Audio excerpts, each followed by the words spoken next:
साथियों नमस्कार, आप सभी का आपके अपने YouTube channel KR exam warrior में आप सभी का स्वागत और अभिनंदन।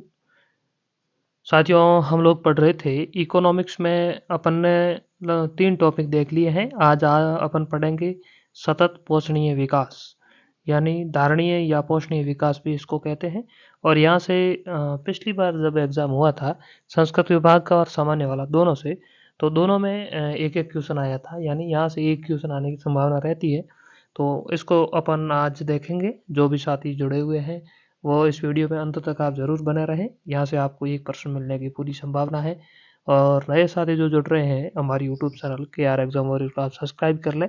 यहाँ पर आपको समय-समय पर सेकंड ग्रेड से संबंधित वीडियो मिलते रहेंगे। तो आइए साथियों इसकी शुरुआत करते हैं।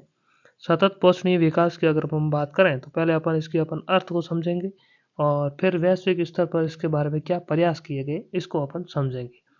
तो इसका अर्थ अपन देखें तो विकास की वह धारणा जिसके अंतर्गत विकास वर्तमान विकास के कार्य भी सतत रूप से बने रहें और भावी पीढ़ियों तक संसाधन सुरक्षित रहे, इसे सतत पोषणीय विकास अथवा धारणीय विकास कहते हैं।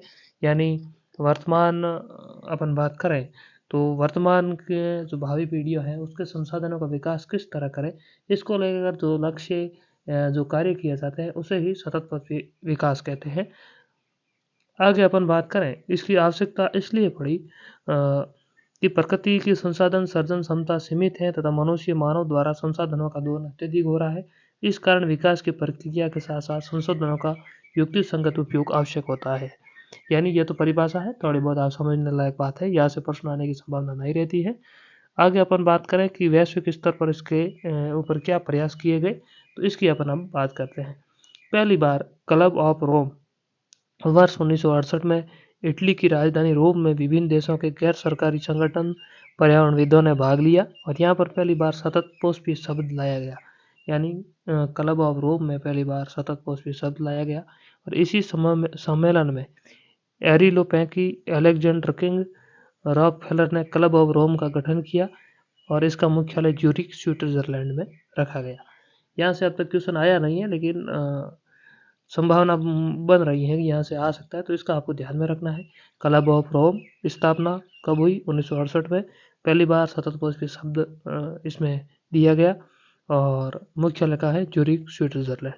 अगला जो था ब्रूटलैंड रिपोर्ट आई थी उसके बाद में 1987 में संयुक्त राष्ट्र संघ तथा ऑक्सफोर्ड यूनिवर्सिटी द्वारा हमारा साझा भविष्य नाम से यह रिपोर्ट प्रकाशित की गई 1987 में। इस रिपोर्ट को बनाने का कार्य विश्व पर्यावरण और विकास आयोग द्वारा किया गया। इसके अध्यक्ष नॉर्वे के प्रधानमंत्री हेरलैंड ब्रूटलैंड थे, इसलिए इसे ब्रूटलैंड रिपोर्ट कहते हैं।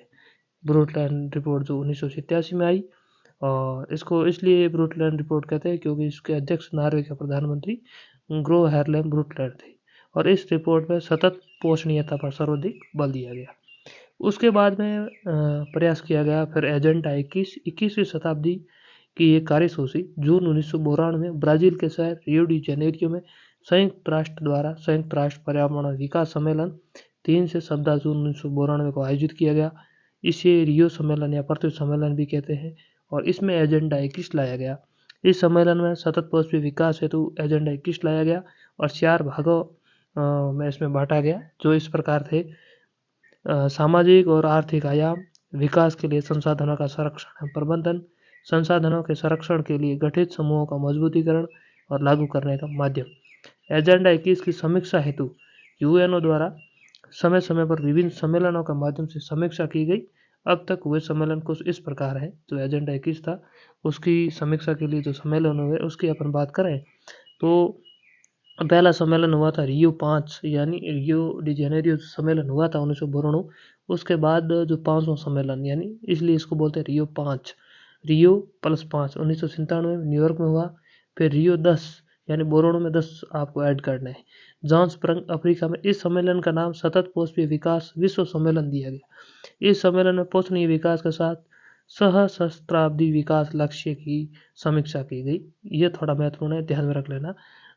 किस में नाम सतत पोषी विकास और दूसरा इसको सहस्त्राब्दी विकास कब कहा गया, तो ये ध्यान में रखना है। और इसके तहत 8 लक्ष्य रखे गए थे पहली बार। और सभी सदस्य देशों को कहा गया कि 2005 से 2015 तक ये 8 लक्ष्य पूरे करने हैं। और 8 लक्ष्य और 21 उप लक्ष्य उस समय रखे गए थे। कब? 2002 में, रियो 10 में। कौन कौन से 8 लक्ष्य थे वो इस प्रकार है। यहाँ से क्वेश्चन आ सकता है, अगर टफ क्वेश्चन बना दो तो इसको थोड़ा बहुत ध्यान रखना। पहला है भूखमरी और गरीबी को समाप्त करना। दूसरा सार्वजनिक प्राथमिक शिक्षा। तीसरा लिंग समानता तथा महिला सशक्तिकरण। चौथा शिशु मृत्यु दर घटाना। पांचवा मातृत्व स्वास्थ्य को बढ़ावा देना। छठा HIV एड्स मलेरिया तथा अन्य बीमारियों से छुटकारा। सातवां पर्यावरण सततता। आठवां था वैश्विक विकास के लिए संबंध स्थापित करना। यह 8 लक्ष्य रखे गए थे रियो 10 में। फिर आया था रियो 20। ये हुआ था रियो डी जेनेरियो में 2012 में, और इसका नाम था संयुक्त राष्ट्र सतत पौष्टिक विकास सम्मेलन नाम रखा गया। उसके बाद आया था रियो 30। यह हुआ था रियो डी जेनेरियो में 2022 में। एजेंडा 21 को लागू करने के लिए संयुक्त राष्ट्र संघ के संयुक्त आर्थिक और सामाजिक परिषद ने 1992 को सतत पौष्टिक विकास आयोग का गठन किया गया। रियो 30 का हुआ तो रियो डी जेनेरियो, इतना ध्यान रखना है। और फिर अपन देखते हैं CSD पहला सम्मेलन जून 1993 में न्यूयॉर्क में हुआ था, और अंतिम सम्मेलन इसका 2012 में हुआ था। ये ज़्यादा महत्वपूर्ण है नहीं। फिर अपन बात करते हैं SDG। तो वर्तमान में ये ज़्यादा पूछा जाता है। SDG यानी सतत पौष्टिक विकास मापने का ये है। इसमें देखिए MDG के स्थान पर संयुक्त राष्ट्र संघ ने 2015 में SDG को अपनाया गया। एजेंडा 2030 कहते हैं इसे, 20 और 30, क्योंकि SDG को 2030 तक सभी सदस्य देशों को इसमें पूर्ण करना होगा। इसके अंतर्गत कुल कितने लक्ष्य हैं? तो 17 लक्ष्य। SDG कब लाया गया? पहला ये ध्यान रखना है आपको, 2015 में।